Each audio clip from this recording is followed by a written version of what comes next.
آپ دیکھیں کہ ایک انسان کی خواہش کیا ہوتی کہ اس کو کیا کچھ ملے، یعنی رہنے کا مقام اور حالات جو ہیں وہ پرسکون ہو، پھر اس کے بعد یہ کہ مال ہو، بیٹے ہوں، باغ ہوں، اور زندگی کی اور آرائشیں اور نعمتیں ہوں. یہ ساری چیزیں کہاں سے ملتی ہیں، کیسے ملتی ہیں؟ استغفار سے ملتی ہیں. عام طور پر لوگ پریشان ہوتے ہیں، دکھی ہوتے ہیں. مثلا ایک شخص ایک بزرگ کی محفل میں آیا اور اس نے کہا کہ میرے حالات بہت تنگ ہیں، مجھے بہت پریشانی ہے، میرا رزق بہت تنگ ہے، تو آپ مجھے کوئی وظیفہ بتائیے. تو انہوں نے اس کو کہا کہ کثرت سے استغفار پڑھو. دوسرا آیا، اس نے کہا بچوں کی شادی نہیں ہوتی، تو آپ نے اس کو بھی کیا بتایا کہ کثرت سے استغفار کرو. تیسرا آیا تو کہنے لگا کہ بہت قحط سالی ہے، فصلیں اچھی نہیں ہوتی، تو آپ نے اس کو بھی استغفار کا بتایا. تو کسی نے ان سے پوچھا کہ بھائی 3 لوگ آپ سے 3 ڈفرنٹ مسئلے لے کر آئے ہیں، اپنی پریشانیاں لے کر آئے ہیں، آپ نے تینوں کو ایک ہی چیز بتائی ہے. تو اس پر انہوں نے یہی سورۃ نوح کی آیت پڑھ کر سنائی کہ دیکھو یہ قرآن میں اللہ کا وعدہ ہے اور اللہ کا وعدہ سچا ہے. اللہ تعالیٰ کی بات سے بڑھ کر سچی بات کس کی ہو سکتی ہے؟ ہمارے پڑھنے میں کمی کوتاہی ہو سکتی ہے، لیکن اللہ کی بات میں کوئی شک نہیں. ذالک الکتاب لا ریب فیہ، یہ وہ کتاب ہے جس میں کوئی شک نہیں. لیکن یہ ہے کہ بعض اوقات ہم خود پڑھنے میں کوتاہی کر دیتے ہیں.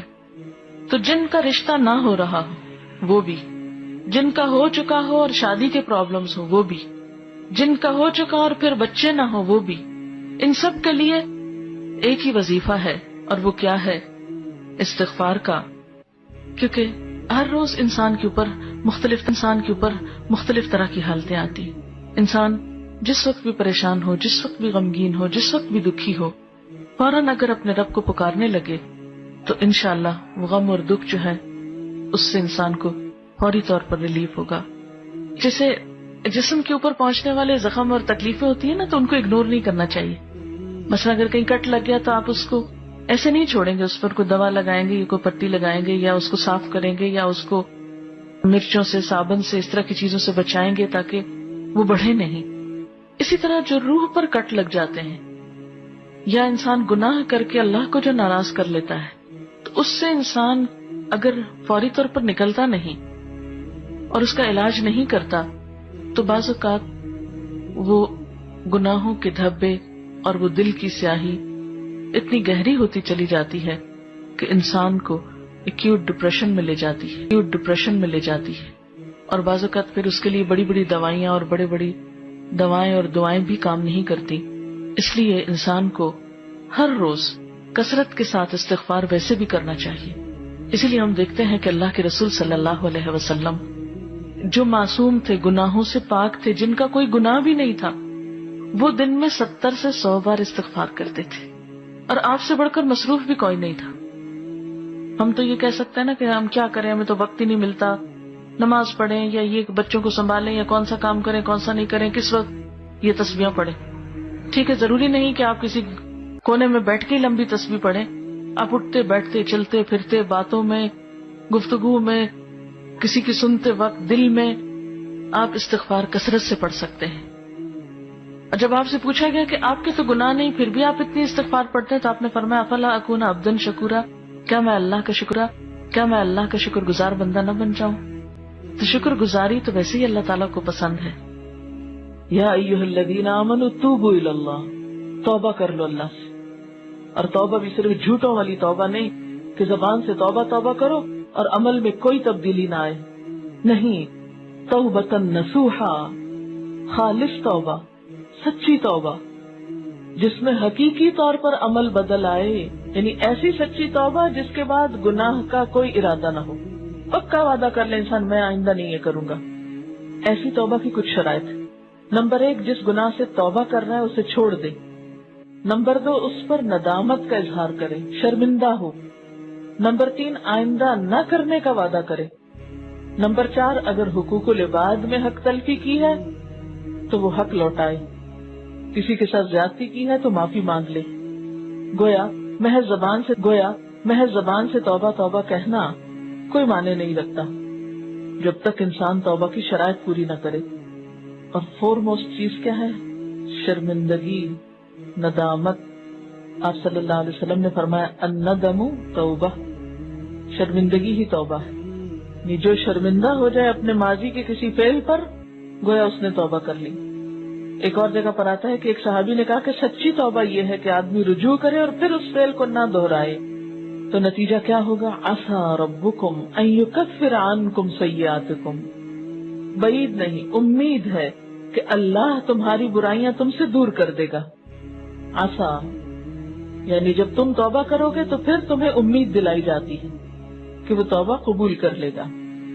بخشش مانگنا، استغفار پڑھنا، اللہ سے توبہ کرنا دنیا کی نعمتوں کو حاصل کرنے کا ذریعہ بھی ہے اور آخرت کی بھلائی کا ذریعہ بھی ہے. سورۃ نوح میں اللہ سبحانہ و تعالی فرماتے ہیں، حضرت نوح علیہ السلام نے اپنی قوم کو استغفار کرنے کو کہا، اور کیا کہا؟ فَقُلْتُ اسْتَغْفِرُوا رَبَّكُمْ، میں نے اپنی قوم سے کہا کہ اپنے رب سے استغفار کرو، اپنے رب سے معافی مانگو. تو نتیجہ کیا ہوگا؟ إِنَّهُ كَانَ غَفَّارًا، بے شک وہ بہت زیادہ معاف کرنے والا ہے. یرسل السماء علیکم مدرارا، تم پر آسمان سے خوب بارشیں برسائے گا، آسمان کو تم پر برسنے والا بنا دے گا. ویمددکم باموال وبنین، تمہیں مال اور بیٹوں سے مدد دے گا.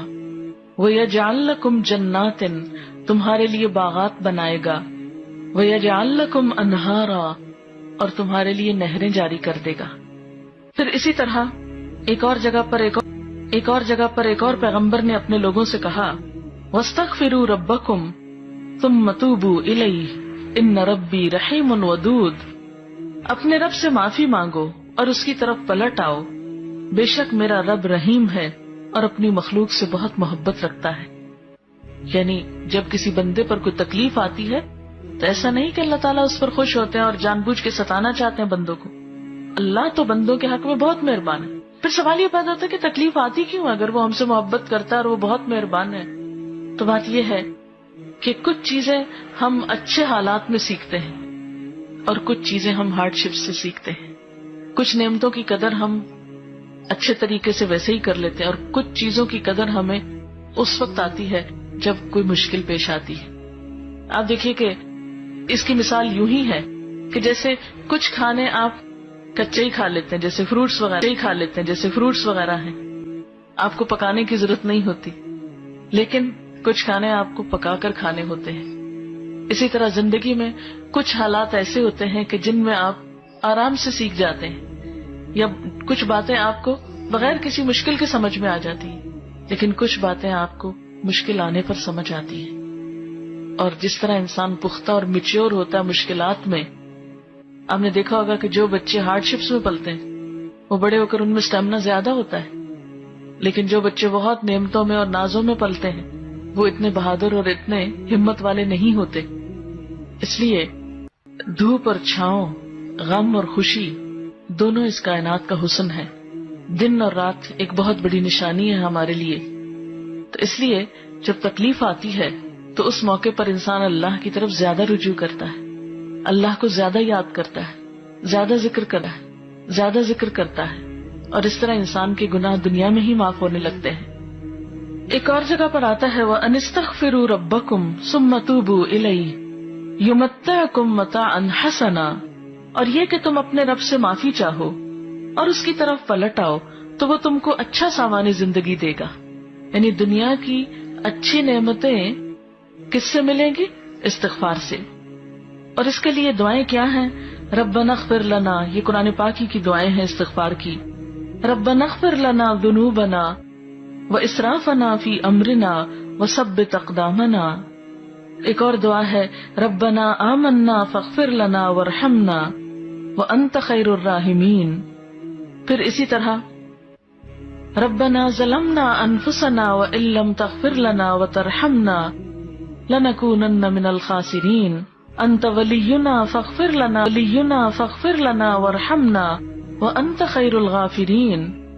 پھر اسی طرح ربنا فاغفر لنا ذنوبنا وکفر عنا سیئاتنا وتوفنا مع الابرار.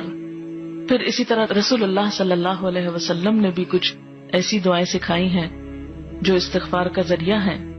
رب تقبل توبتی واغسل حوبتی واجب دعوتی وثبت حجتی واہد قلبی وسدد لسانی واسلل سخیمۃ صدری. رب اغفر لی وتب علی انک انت التواب الغفور. استغفر اللہ الذی لا الہ الا هو الحی القیوم واتوب الیہ. اللہم انی ظلمت نفسی ظلما کثیرا ولا یغفر الذنوب الا انت فاغفر لی مغفرۃ من عندک وارحمنی. اسی طرح اللہم اغفر لی خطیئتی وجہلی واسرافی فی امری وما انت عالم به منی. اللہم اغفر لی جدی وہزلی وخطیئتی وعمدی وکل ذالک عندی. اسی طرح اللہم اغفر لی ذنبی کلہ دقہ وجلہ واولہ وآخرہ وعلانیتہ وسرہ. تو یہ استغفار کی دعائیں جو ہیں یہ انسان کے لیے بہت سی رحمتوں اور بخششوں کے اور عنایتوں اور برکتوں کے دروازے کھولتی ہیں. استغفر اللہ استغفر اللہ استغفر اللہ اللہم اغفر لی اللہم اغفر لی.